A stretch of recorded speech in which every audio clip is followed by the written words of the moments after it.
Haji asal Aceh Jaya M. Amin Tenom dan istrinya Jubaidah menjadi salah satu jemaah lansia yang akan berangkat menunaikan ibadah haji tahun ini.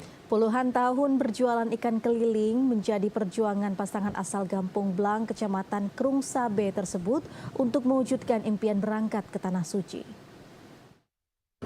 Impian menunaikan ibadah haji akhirnya terwujud bagi M. Amin Tenom yang berusia 80 tahun dan istrinya Jubaidah berusia 74 tahun.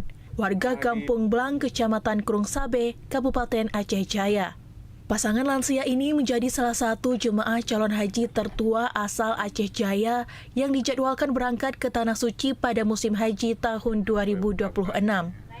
Perjalanan menuju Baitullah dilalui dengan penuh perjuangan. Sejak tahun 1980, keduanya mencari nafkah dengan berjualan ikan keliling dari desa ke desa. Awalnya menggunakan sepeda, hingga kemudian berjualan dengan sepeda motor.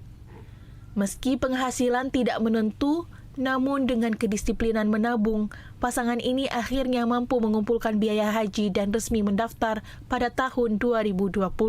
Setelah menunggu selama beberapa tahun 2026 menjadi momen yang paling dinanti, karena keduanya akhirnya mendapat kesempatan berangkat ke Tanah Suci.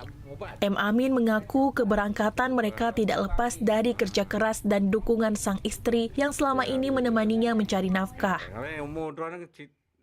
Telepon bangkun, hari kutai, celeng bacu.